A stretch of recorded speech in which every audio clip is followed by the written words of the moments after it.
Well, hi there, everybody. This is Mike Affelberg with the United Way of Greater Nashua, and I want to welcome you back to a new episode of Living United with Nashua Business. You know, this television show is all about the businesses in our community that give back and make a difference in philanthropy and make a difference in uplifting our community. So today I'm very excited to have with me one of our partners who's been a partner of ours for a long time, Carl French with C4 Design. Carl, it is good to see you. Likewise, good to see you. And good to have you on the show. Thanks for having me. And I will say, you are the man who's behind the designs and has an award-winning mustache to boot. Thank you. So C4 Design, I'd like to just talk a little bit about, you're a graphic designer. You work with clients who are looking to, really, I think, expand their reach, expand their brand, make themselves more memorable through design, what you can bring to the table. So I want to talk a little bit about that, how you approach the design process. So tell us a little bit about some of your clients and some of the projects that are typical for you, things that you work on. Sure. So one of the companies I work with is a New England luxury realtor, and I produce all of their print ads. So like a high-end luxury realtor. Okay. Yep. So multi-million-dollar homes on average, and those homes don't always sell overnight, so they need some kind of marketing program behind them, and I facilitate their designing and production of those advertisements and reaching out to the publishers and getting those placed where they are most appropriate and hopefully most memorable to the clients that are looking to sell or looking to buy. And is that a pretty typical kind of a client for you? It's one of the types, yeah. So my background, varied as it is in this industry, I've been in it for almost 30 years now. And you come out of the pre-press side of the industry, right? As do you. Kind of. Right? I come more out of the ink on paper sure. side. So I was the dirty side of the business. Sure.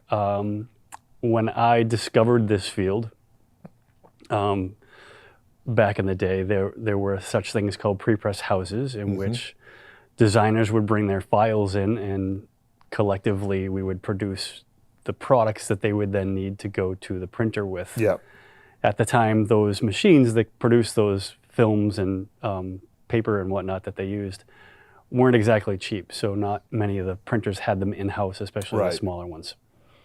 So they would bring the files in overnight, and people like myself would take them and generally fix them, because designers can be great at creating a lovely piece, but not always the technical aspect behind the software to make sure that the printer has what it needs to make the file look correct in print. So it might not look great when it gets to, to the final production. Correct.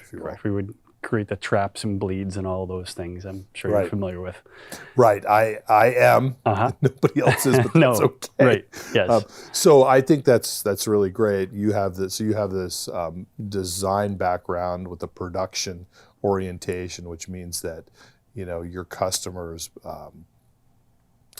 aspirations will actually be realized when it goes to press. And how much of the work that you do would you say ends up as ink on paper versus sort of digital, like the internet, that type of thing? Sure. Most of what I do is print ink on paper. Okay. Yes. Probably 70-30. There's still a digital aspect.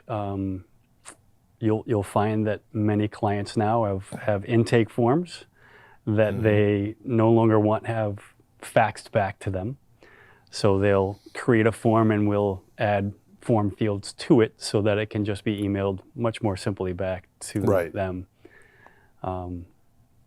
which is nice. Yeah, absolutely. So when a customer comes along and you're trying to do some design work for them, how is it that you approach getting in their head? Because it's a great question. Because, well, if you think about it, we all have different opinions about how we want to be known in the world. And that's what your job is, to help us to be known in the world. And I think that must drive you crazy. I know that would drive me crazy because, as many people as there are there different opinions about what is good or bad design work. So how do you approach that?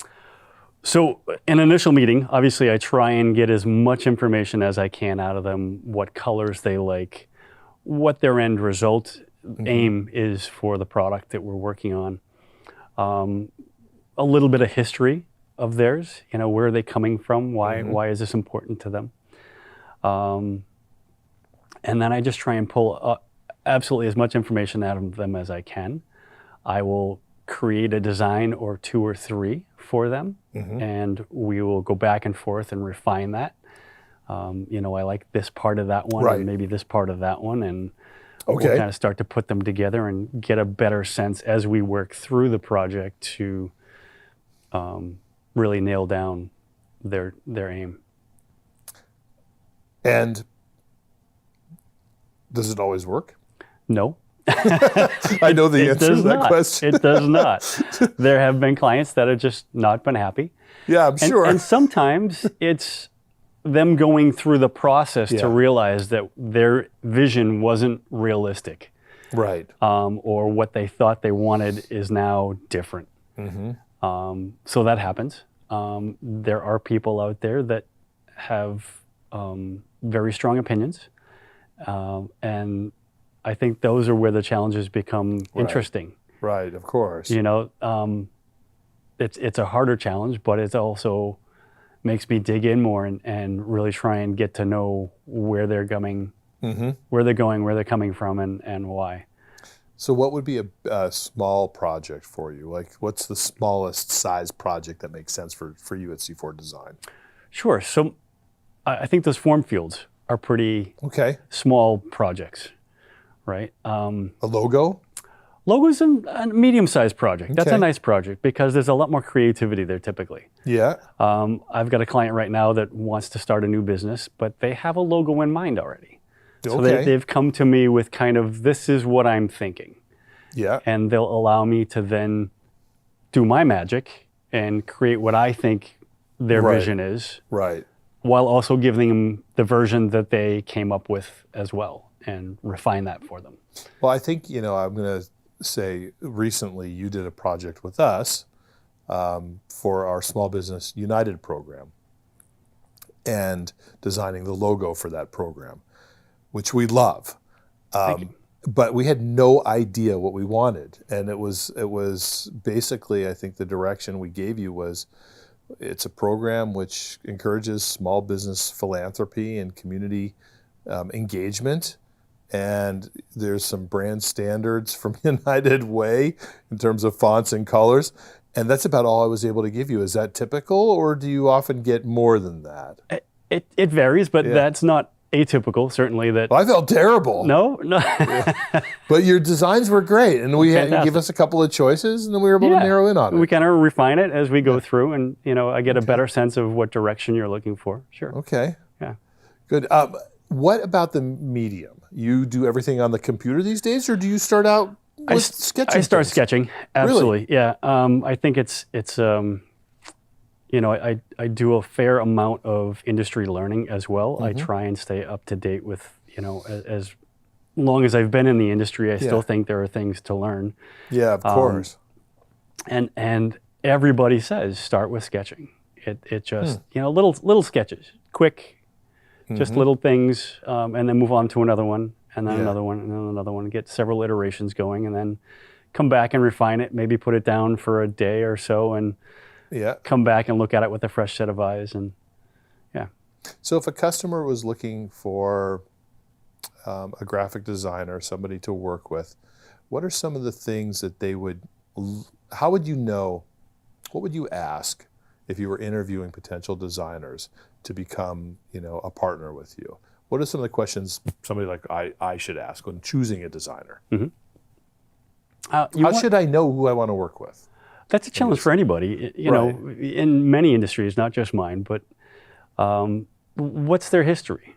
What kind of background do they have? I can tell you there are many designers out there without the experience to build something that is going to last. Yeah. What kind of file are they going to provide you? Can the file be separated into its master colors easily? Does the client want to put this on a t-shirt, or do they want to get it embroidered? So designing the file for those formats from the get-go is going to make it a lot easier for the client Okay. in the long run, right? Okay.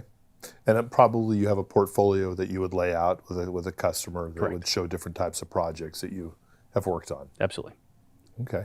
And so what would be a really big project?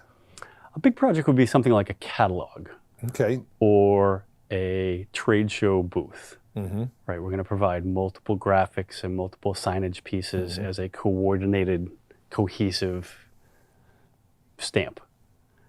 Okay. Yeah. I guess let's see. Other questions I wanted to ask is, so what kind of got you into this business? Because that's really always, I think it's really fascinating. Sometimes people, they fall into it and they're like, oh, I don't know, I was a dishwasher, I hated that, so I became a graphic designer. I don't imagine that's the case here, No, right? but yeah. So my mom was in the interior design and architectural fields, So and this is that in the blood a little fascinated bit. me. My grandfather before her was very creative in multiple aspects, both visual and digital. And I started in the architecture field as a model maker. And started at the ground and worked in that for several years and found that my passion wasn't buildings. Mm-hmm. My heart wasn't there where I had thought it might be.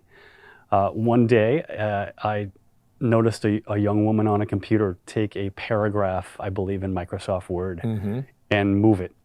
And it hit me like a light bulb that this is the future. And we're talking Interesting. 1990, so this is Yeah. very early Macintosh era, Mm-hmm. very early. And I was unfortunate enough to be in a motorcycle accident on my way to work one morning, and then was laid up for 6 months. And a friend of mine had a cheap Apple computer that he sold me. Mm-hmm. And back then you had all the software on floppy disks, so I stole the software. And over that 6 months, Yeah. I taught myself all the applications that he had. And there were some graphic ones. Photoshop was still in its infancy then. Yeah. Quark Express probably. Even before Quark Express, Yeah. we had PageMaker. Yeah. I remember PageMaker. Yep. So we started there, and there were a couple of creative files applications as well. So really kind of just taught myself over that 6 months as much as I could. I came back to a job that was no longer available to me. They had found somebody in my stead in the Okay. 6 months that I was gone, and they said, "Thank you, but you can go now." Well, sometimes things happen for a reason. Absolutely. That's And then I pretty started incredible. back at a Kinko's in their desktop publishing department. Yeah. And worked my way up there pretty quickly, and then went back to school for industrial design, and thought that would be a very creative outlet for me. But while working there, I then went to work for the Service Bureau that we were talking about earlier. Yeah. And they were a very large outfit, one of the biggest in the Northeast. Okay. So I had a variety of options available to me there. They also did some instructions Yeah. for some of the applications. So I took a host of those classes to get myself up to better standards for what we needed to do in the shop. So I really kind of started early and young as in this business.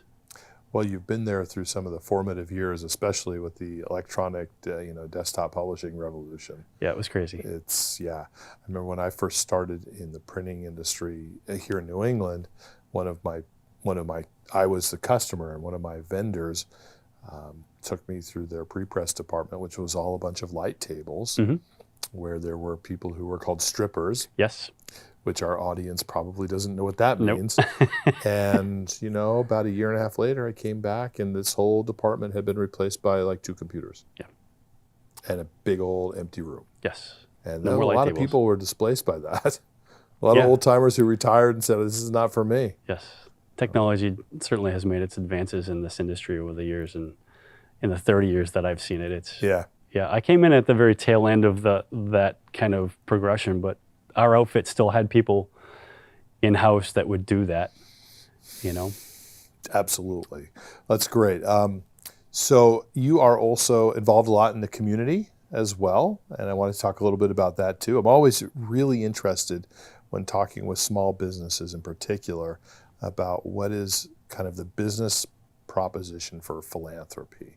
Why would somebody like yourself in a small business, and in any business really, get involved with giving back to the community? not just because it feels like the right thing to do, but they're also, generally speaking, should be also a beneficial reason for you as well. So what are some of the things that you get involved with? We can, of course, talk about sleeping in a box with United Way if you want, but some of the other things that maybe folks don't know about. Sure. So I've got 3 little girls. Yeah. And I live in Merrimack, and in our community, we have what's called a school budget committee. So for my 3 little girls coming up through the school system, I volunteer every year on the school budget committee to ensure that our taxes are being used for the appropriate purposes within our school system. So that's a pretty big benefit, I think, of being in our community and being able to reach in a small way, into the community and try and have a positive effect. I didn't realize that the budget committee wasn't an elected position. It is not. Well, it is an elected position, but we it's still volunteer. So you're elected? Yes. So you're an elected official? Technically. Well, did somebody vote for you? They did. Well, then you're an elected official. Because I was on the Brookline, when we lived in Brookline, I was on the finance committee. And that was also the same thing on the city side, on the town side, not on the school side. And you enjoy that? I do. I enjoy, we're one of the few that in the state that we reach out to each of the department heads and we have a one-to-one meeting with them for an hour or two and go through the budget line by line almost and see where the money's going, why. Do they have any additional needs? Is there any place that they can trim the fat? Of course. And you have a positive outlook at it. They come with a pretty positive, healthy mental attitude about what they do, and you kind of dig down a little bit and try and come up with the best plan for the town. That's fantastic. I love that. So, and obviously, that also helps you to establish yourself in the community with a reputation. Yes. And it's not business 101 networking kind of stuff, but you do become known as, Carl, the graphic designer, who's also Carl, the guy who gives back to his community. Yes.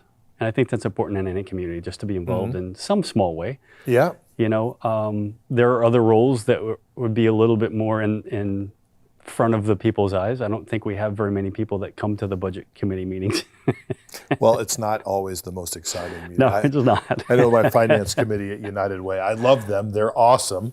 But it's a different type of person who participates and gets involved in that way. Right. Very important. Yes.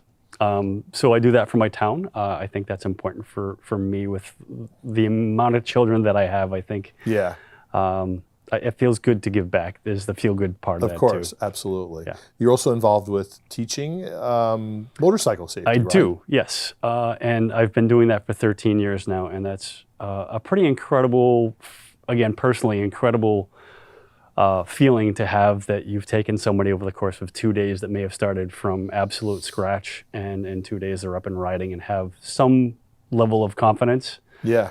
To be able to perform these basic maneuvers and understand the safety behind it. Where do you do your classes?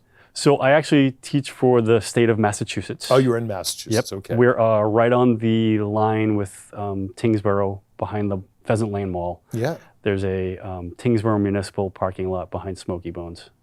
Because when I got my motorcycle license, it was in New Hampshire with the same organization, I think. It is, yes. And that's how I got my license, and which was really, I think, the best way to learn how to ride a bike, because it was with instructors who were first and foremost going to teach you how to ride safely. Yes. So for me, it started off as an extra source of income. Yeah.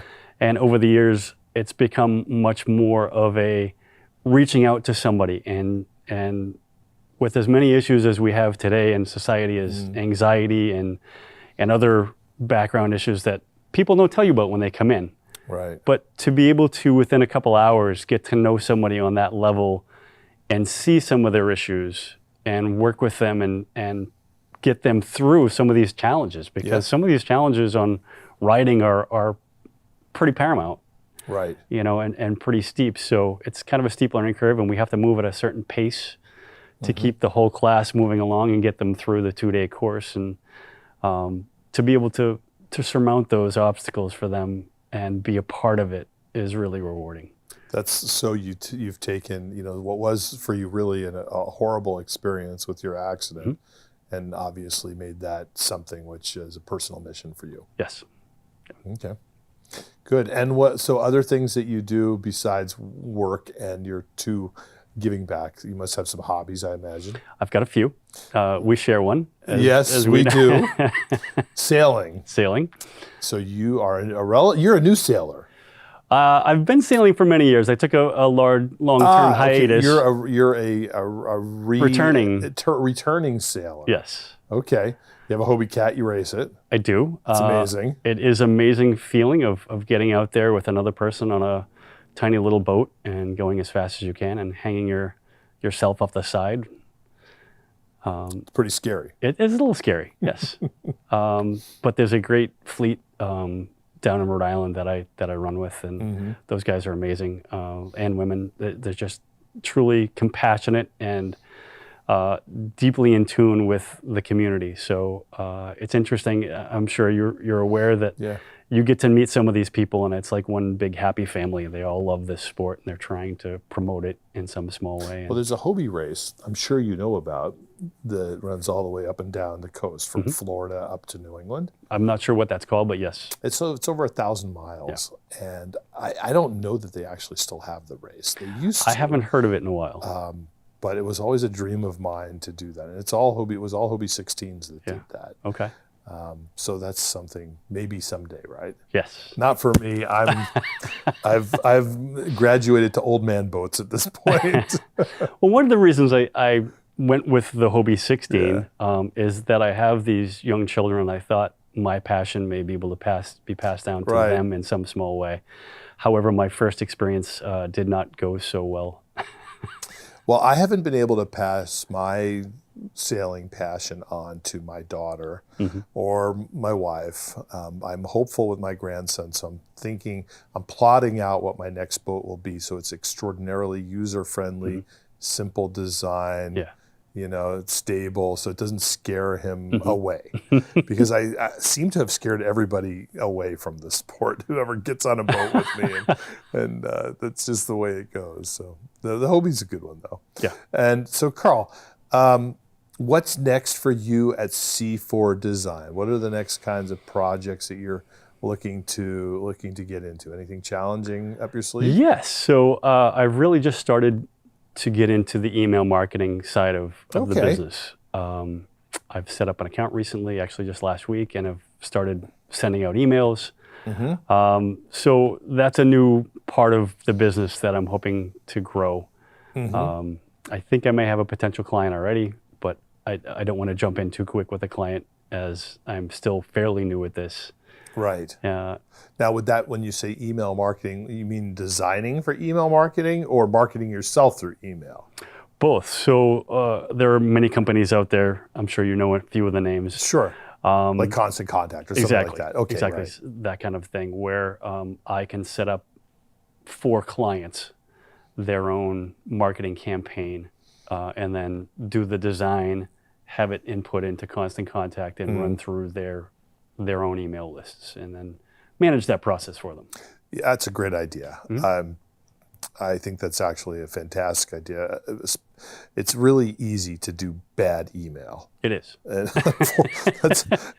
I'm an That's expert why at that. Spam filters have gotten very good. Yes, I'm an expert in this process of bad emails. That's a great idea. I love that. Thank you. And so would you use what specific design tools to do that, or templates, or how would that work? So they've got templates set up for you, which is wonderful. However, there's still that digital animation aspect, which I can help with. We've got another partner of ours that I just helped do a web banner, an animated web banner for. So that kind of thing, I think, is really going to help. Any kind of video or motion is really where the industry is leading. Instagram apparently is going to go full video within the next year or so. I can't figure out how to use Instagram. Yep. I feel really embarrassed. My daughter has tried to teach me, and I don't get it. And it's not like I know how other social media works. Instagram, somehow the user interface just doesn't work for me. I don't know. The user interface is a bit of a challenge. I'll give you Yeah. that. It's not intuitive. It should be though, because should be. because it's like it's really for the masses. It took me a minute to Yeah. challenge and get through kind of how it works. Yeah, it is challenging. Now, do you do any work with other nonprofits as well? So I was doing some work with another agency. So for my background, I really like to focus on the children. Okay. Not just having my own and having that background, but even prior to that, I was Boston-based or just outside Boston for a while, and I would work with the Home for Little Wanderers. Oh, sure. A huge organization that's trying to place homeless children, and that strikes a chord with me. You know, children shouldn't have to go through that. Yeah, this is true. And that's just always struck a chord with me. So to focus on some kind of child-centric or helping the kids that I think are the most in need. So there's Mission Life up in Manchester that I had done some work with, another former partner of ours. Sure. Anywhere where I can see that the kids kind of need a hand is kind of pulls at my heartstrings. Right. Right. And are there clients that you have as well in the nonprofit sector? Not lately, no. So I did the Home for Little Wanderers in the Boston area for many years, and I was working with Mission Life for a little while, and I haven't had any new clients come through that are nonprofit. Well, I can say any nonprofit. Reached out with a couple of yours that have come through over the ages and Oh, sure. touched base with them. Oh, good. Yeah, no, I could tell you any nonprofit that reaches out to me and says, we need some graphic design work. That's a no-brainer because, Thank you. you know, we appreciate the work you do, and we appreciate you as a partner in the community as well. Listen, Carl, we're just about out of time. I did want to say thank you. I do have a hat for you. Fantastic. Nobody leaves the United Way show without a gift, and it's never very good. It's a lovely hat, though. So that's for you. Thank you. And Carl, I will wear it with pride. Thank you so much for what you do in the community, and thank you for just talking with us about graphic design. We really appreciate it. Thanks for having me here. Appreciate it.